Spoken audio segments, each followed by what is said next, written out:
Assalamualaikum warahmatullahi wabarakatuh.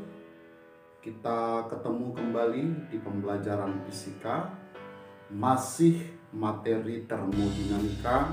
Kita lihat submateri yang lainnya. Pada hari ini kita akan bahas yaitu satu hukum yang menjadi acuan di dalam nanti persoalan termodinamika. Dengan saya tentunya Mr. Kenju. Oke, baik. Jadi yang kita bahas pada hari ini adalah satu hukum yang menjadi acuan nanti di dalam persoalan termodinamika. Nah, pada kesempatan ini kita bahas dulu untuk hukum yang pertama. Ada dua hukum sebenarnya. Nah, hukum termodinamika yang pertama ini mengatakan bahwa apabila suatu sistem nantinya menyerap kalor dari lingkungannya yang kita simbolkan dengan Q, itu nanti nilainya ya, atau kalor itu akan digunakan untuk yang pertama adalah usaha oleh sistem itu, kemudian yang kedua adalah perubahan energi dalam. Inilah ya yang disebut dengan hukum termo yang pertama. Jadi kalor yang diserap sebuah sistem berlingkungan itu nanti dipergunakan ya untuk yang pertama melakukan usaha, kemudian yang kedua adalah melakukan perubahan energi dalamnya. Nah, coba dulu kita lihat dulu keterangan dari simbol-simbol ini. Kalau tadi Q ini berarti menyatakan ya, yaitu kalor. Jadi kalor yang diserap. Jadi ini menunjukkan kalor. Oke.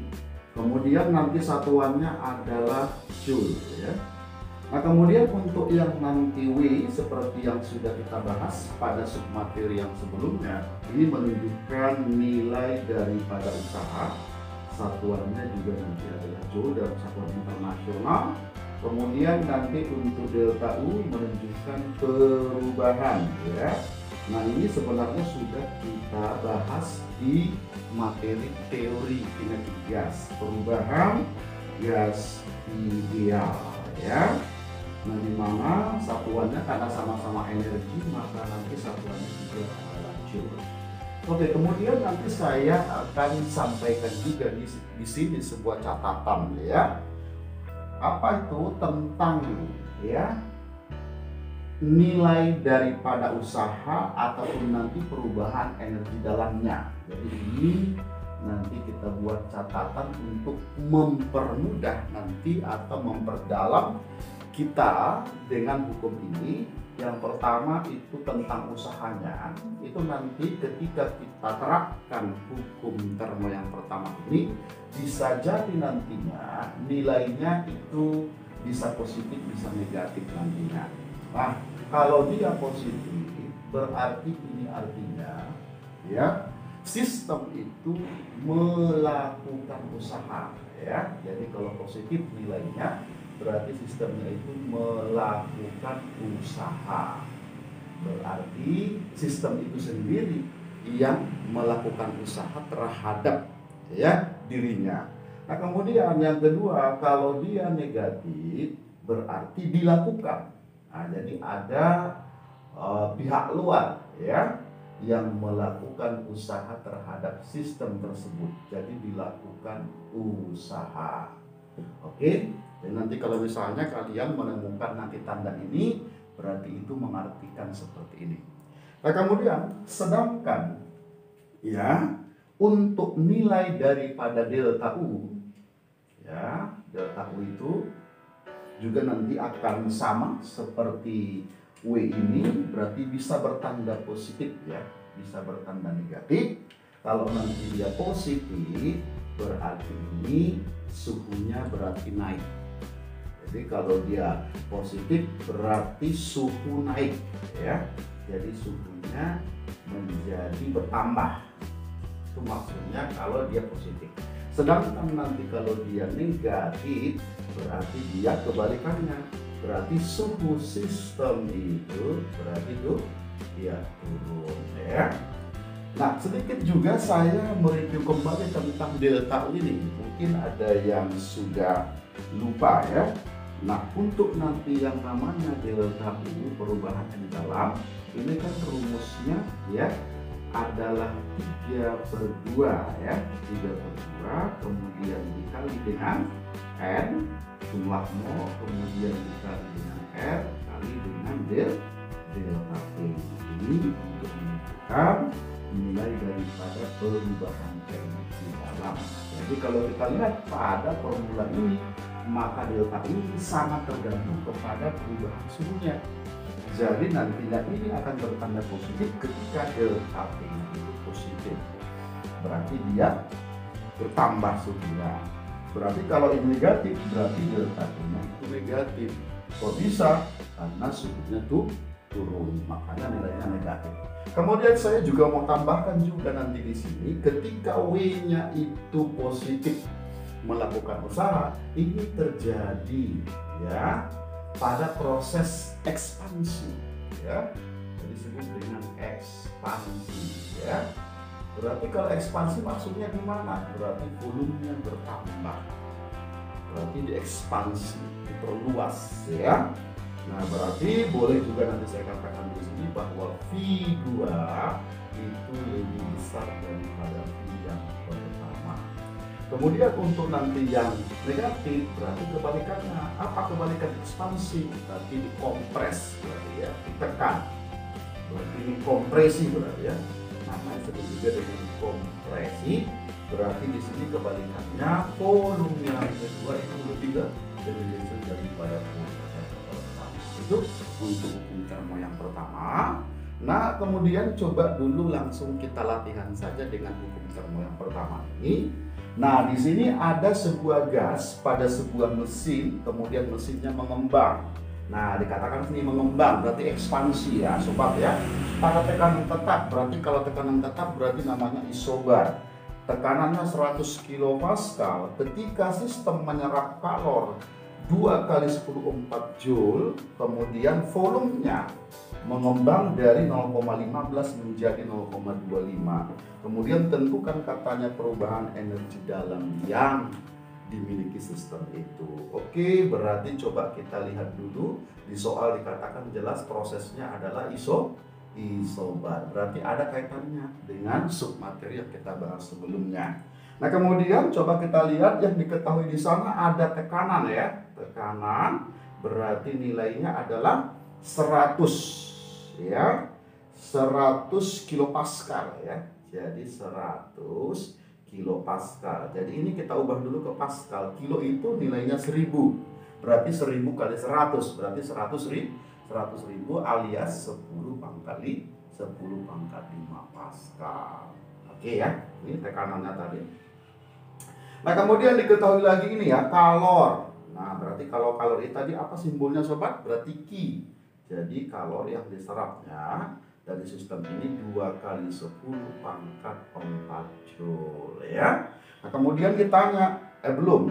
Nah, diketahui juga volumenya ya. Nah, di sini volume yang pertama ya. Volume yang pertama itu sama dengan 0,15 meter kubik. Sedangkan volume yang kedua itu sama dengan 0,25 meter kubik. Nah, kemudian tentukan berapakah perubahan energi dalamnya. Berarti simbolnya adalah delta U ya. Nah, berarti untuk menentukan delta U ini melihat data yang diketahui, maka kita hubungkan dulu dengan hukum termo yang pertama. Berarti ini yang ditanya, kalornya sudah ada. Nah, ini belum ada, maka untuk menentukan ini, maka kita akan cari dulu W-nya. Boleh juga sih sebenarnya delta U ini menggunakan rumus yang ini. Nah, tetapi di soal kan ada nilai sudah ada. Terus usahanya juga bisa kita cari karena prosesnya sudah ada isobar. Nah, kita gunakan aja ini lebih mudah. Kalau kita gunakan ini suhunya nggak ada, ya.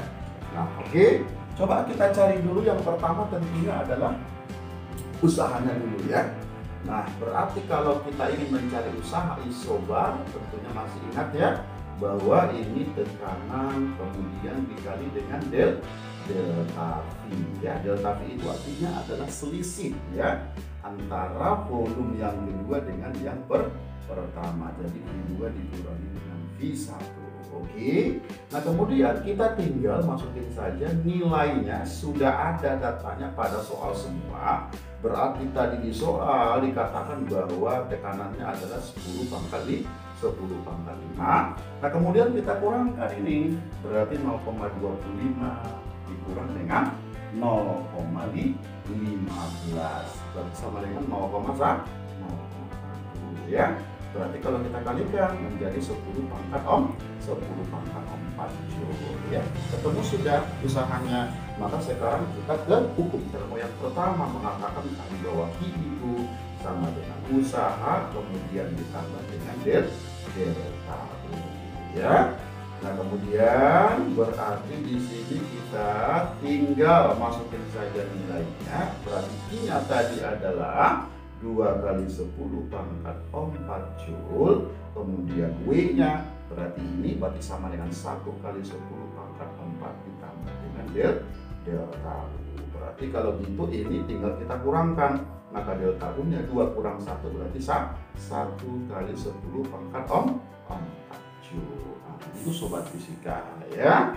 Nah kemudian kita lihat soal berikutnya. Oke baik sobat, kita lihat kembali tentang soalnya. Ini ada saya siapkan soal latihan untuk kalian untuk nanti yang berkaitan dengan contoh soal yang sudah kita kerjakan tadi. Yang pertama silakan nanti dikerjakan ini. Oke baik, kemudian yang kedua ya, supaya kita semakin terlatih, coba kita lihat soal yang kedua. Sebuah sistem 1 mol gas ideal monoatomik mengalami ekspansi isobar pada tekanan 10 pangkat 5 Pascal sehingga volumenya berubah menjadi 2 kali. Kemudian jika volume awal 25 liter, tentukanlah kalori yang diserap ya. Berarti kalau ditanya kalori yang diserap, berarti kita kembalikan ke hukum termo yang pertama, berarti W ditambah dengan delta U. Nah, berarti kalau gitu kita cari dulu W-nya. Nah, di sini dikatakan prosesnya itu kan isobar ya. Nah, ini isobar sobat fisika. Berarti tadi untuk menentukan usaha dari isobar itu kan adalah tekanan dikali dengan perubahan volume ya. Perubahan volume tadi berarti selisih daripada volume yang kedua dengan volume yang pertama. Nah, coba kita lihat dulu kata soal ini kan volumenya menjadi 2 kali. 2 kali mana? 2 kali semula. Semuanya kan sudah ada 25 liter. Nah, berarti bisa kita tentukan ini volume yang kedua berarti sama dengan 2 kali di 1. Di satunya adalah 25 berarti sama dengan 50 yaitu liter. Ya. Nah kemudian berarti sudah bisa kita tentukan dong, yaitu nilai usahanya tekanannya tadi 10 pangkat 5. Kemudian ini kita kurangkan 50 dikurang 25 berarti 25. Tapi ingat satuannya masih liter. Nah kita ubah ke satuan internasional. Nah internasional ya, 1 liter itu berapa meter kubik? Kalau 1 liter kan 1 desimeter kubik. 1 desimeter kubik ke meter kubik berarti naik, berarti dibagi. Karena dia meter kubik berarti pangkat 3. Berarti kita kalikan naik berarti minus 3 ya. Oke. Nah kemudian berarti ini kita ketemunya berarti 25. Kemudian dikali 10 pangkat 2 berarti ya. 10 pangkat 2 satuannya adalah joule. Itu usahanya. Nah kemudian untuk menentukan perubahan energi dalam, nah berarti kita ingat kembali bahwa delta U itu tadi sama dengan 3/2 ya, 3/2 yaitu N kemudian dikali dengan R kemudian dikali dengan delta T ya. Nah kemudian selanjutnya di sini kan kita harus cari ya, yaitu delta T-nya, padahal di soal tidak bicara tentang suhu ya. Nah kemudian kita ingat saja ya satu persamaan di teori kinetik gas yang mengatakan bahwa P kemudian dikali volume itu kan sama dengan N ya, kemudian dikali dengan R kemudian dikali dengan delta T. Nah sama ini T ya, NRT ya. Nah kemudian di soal ini kan kita butuh delta T ya. Nah boleh juga kita ya modifikasi, kalau ini delta T maka sini juga harus delta ya. Karena ini proses isobar, berarti yang berubah itu cuma V-nya saja, berarti ini tetap. Maka rumus ini boleh juga kita ya wakilkan menjadi delta V, kemudian sama dengan N dikali R, kemudian delta T. Sehingga yang ini tadi boleh ya kita gantikan dengan ini tadi. Nah, jadi ini boleh kita gantikan dengan tekanan dikali dengan volume. Oke sobat fisika, berarti kalau gitu delta U-nya berarti sama dengan 3/2 ya, 3/2 kemudian dikali dengan P kali delta V. Tadi sobat fisika sudah ketemu tadi, kalau V dikali delta V itu kan sama dengan ini ya. Nah, berarti boleh juga kita katakan ini sama dengan 3/2 ya. Ini berarti W sobat fisika. Nah, boleh kita gantikan ini dengan W. Ya, berarti sama dengan 3/2 W berarti. Nah, sudah ketemu delta U, kita kembalikan ke hukum termo yang pertama bahwa Q itu sama dengan W kemudian ditambah dengan delta U ya. Nah, kita tinggal masukin saja. Tapi kita jangan dulu masukin nilainya. Kita masukin dulu variabelnya, berarti Q sama dengan W. Tadi delta U-nya adalah 3/2 W. Nah, berarti tinggal kita jumlahin dulu, 1 ditambah 3/2 berarti sama dengan 5/2 ya, berarti 5/2 W ya. Lalu kita masukkan W-nya, W-nya tadi berarti ini ya. Nah, berarti kalau hitungnya sama dengan 5/2, W-nya berarti adalah 25 yang kali 10 pangkat 2 ya. Nah, kemudian ini kita tinggal kalikan saja, atau boleh dibagi dulu ya. Ini 100 dibagi dengan 2 berarti sama dengan 50 ya. Berarti kalau gitu ini 25 kali 25 berarti 625 tambah nolnya 1, berarti kalau hitungnya adalah 625 nolnya 1 berarti 1 ya. Oke sobat fisika, nanti kalian boleh latihan pada contoh soal yang kedua, yaitu ada grafik ya atau kurva antara tekanan dengan volume, dimana grafiknya ini adalah AB kemudian BC. Nah kemudian dari sini ditentukan berapa kalori yang diserap oleh sistem tersebut. Oke baik sobat fisika, itu barangkali dulu pembahasan kita pada hari ini. Terima kasih sudah menonton, sudah berpartisipasi. Nah kemudian jangan lupa untuk subscribe, kemudian like dan share, dan tentunya juga komen supaya channel kita ini bisa berkembang terus. Assalamualaikum warahmatullahi wabarakatuh.